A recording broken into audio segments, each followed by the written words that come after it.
Yo, what's good, YouTube? Hope you guys are having a fantastic day today. And for those of you guys in the U.S., I hope you enjoy the 3-day weekend as it is Labor Day weekend. I've got a lot of friends and family in town, and I'm sure you guys do as well. So I did want to put out this video before I got too busy over the weekend. Now, with that said, this is probably going to be the only video until the demo comes out because there's not really much FIFA 16 stuff to talk about other than the top 50 players you guys see here. Now, what I'm not going to do in this video, I'm not going to sit here and just go through the stats. That would be silly. You guys all have seen the top 50 players. There's so many videos out there going over them.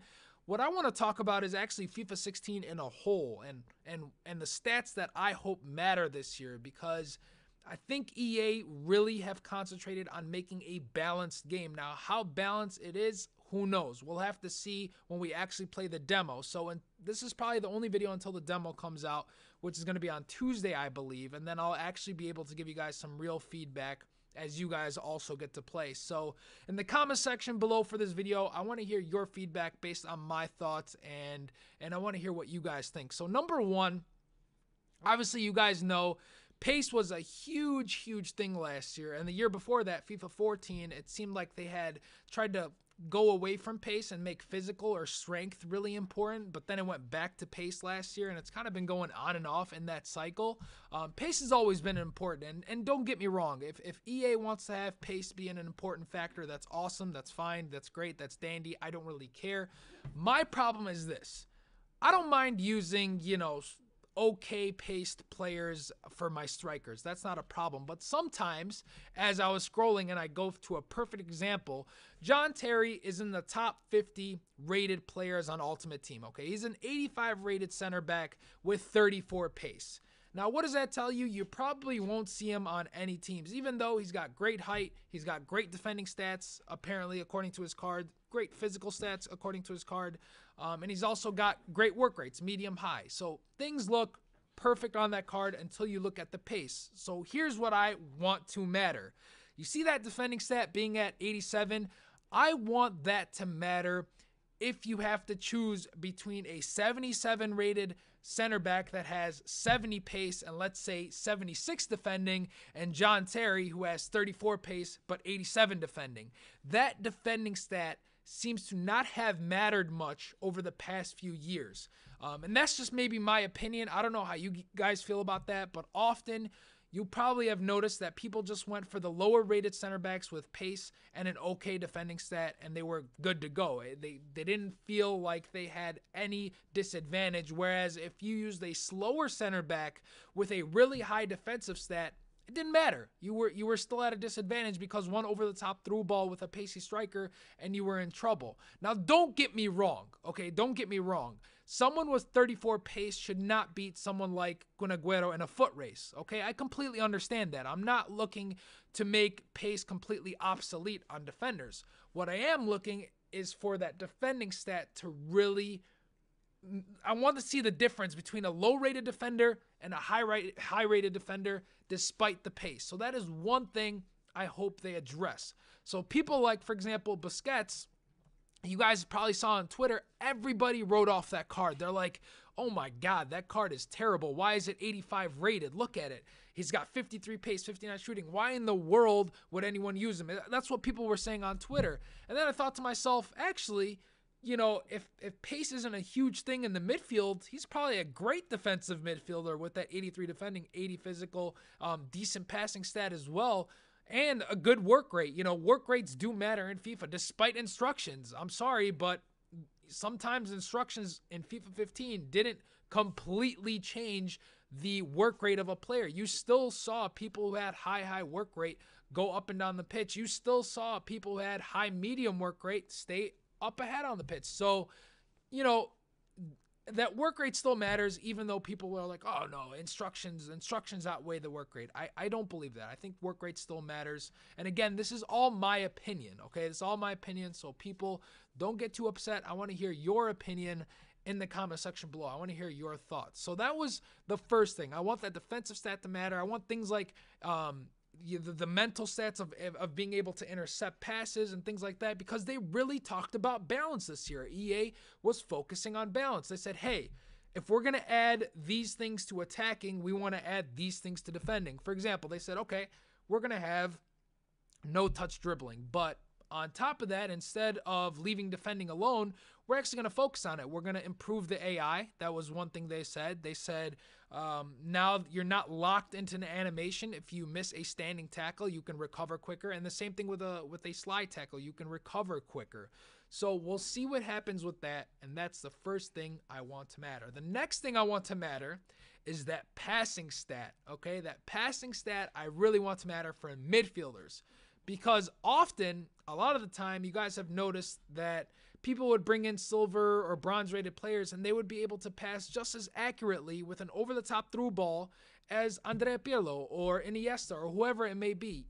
World-class passers need to feel like world-class passers. Okay, that's just something I have not really felt on Ultimate Team since FIFA 13. FIFA 13 was really the first year I could tell a difference between good passers and bad passers in terms of their passing stats. So as you guys know, FIFA 13 is when they first introduced the first touch mechanism. So that's where I really saw passing matter. But since then, I mean, I just feel like the passing stat is not looked at much at all. So that's another thing that I wanted to see improved. Now let's talk about some players that I think are going to be pretty awesome on Ultimate Team. Philipp Lahm. That work rate change is so key. I personally don't like playing with a bunch of high work rate players, especially midfielders. I feel like they tire out quickly. That medium high is going to be so good for a CDM on Lahm. So happy that he got that change. Modric has been good for the past few FIFAs in my opinion. I've always used them. Özil, I've never really replicated what he's able to do in real life on FIFA for whatever reason. I've always just stunk it up with him. Not a player I like using on Ultimate Team, even though I seem to pack him no matter what. One player I thought got a huge upgrade, Chiellini, which was awesome. I did not expect him to get a +3 overall upgrade. I thought he'd go up maybe 1, 2 at most, but his stats look unbelievable. Even though I was just talking about pace not being a big deal, you know, him having 77 pace plus that defending definitely makes him attractive.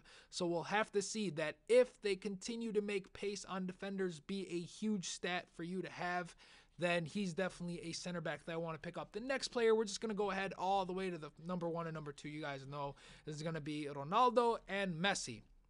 Now, one thing I'm interested to see of what's going to happen is how Messi is going to be. You guys know at the start of FIFA 15, Messi, a lot of people considered Messi better than Ronaldo. Okay, a lot of people in the game, obviously, I don't want to get into the whole Messi versus Ronaldo debate, but in the game, everyone was all about Messi. They thought he was better than Ronaldo in FIFA 15.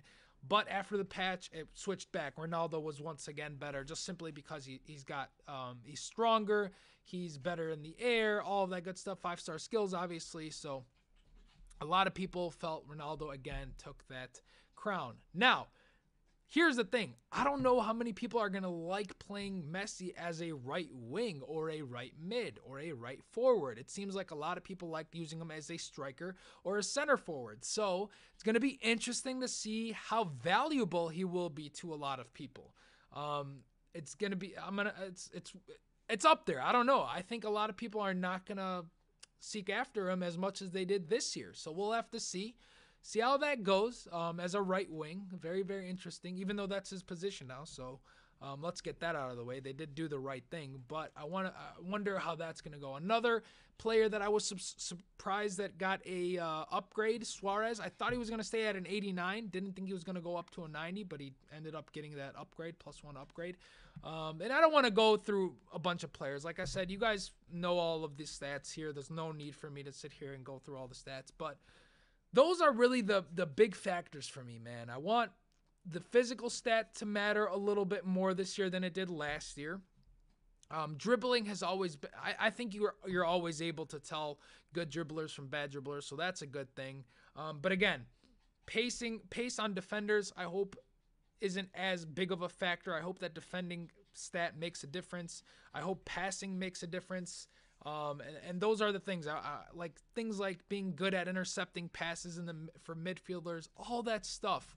If it's really good and they did a great job this year, I hope it's a balanced game and that both defending was taken care of and the attack was taken care of, so that it all gels beautifully together and we have a wonderful year of FIFA. Because ultimately, if it ends up being the same type of gameplay and nothing really added, then I think, well, here's the thing.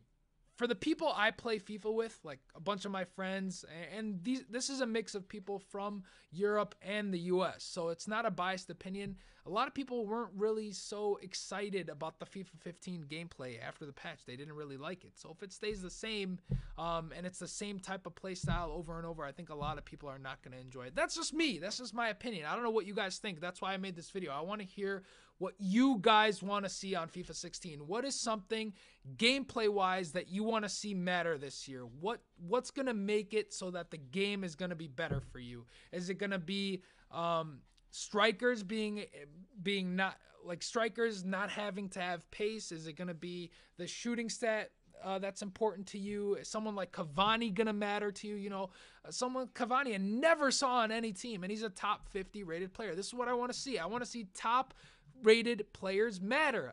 That's it. That's what it comes down to. I want to see top rated players matter despite having those little weaknesses like not having as much pace or whatever. Someone like Di Maria, awesome card here, by the way. I love his work rate change, that high medium. Again, I hated his high work rate. I like that high medium. He's going to be an awesome cam. I think the French league is going to have some pretty cool squads to make. But with that said, guys, leave me back your feedback again. I'm getting a little redundant with everything. I don't want to become repetitive and just repeat what I'm saying over and over again. So let me know your thoughts. And let's get the demo out already, man. I want to get my hands on this thing. I want to play it and give you guys my feedback, and I want to hear your guys' feedback. So with that said, guys, hope you enjoy your weekend. Much love. Thank you guys for all the support in the previous video. All the comments were awesome to read. Thank you guys so much, and we'll see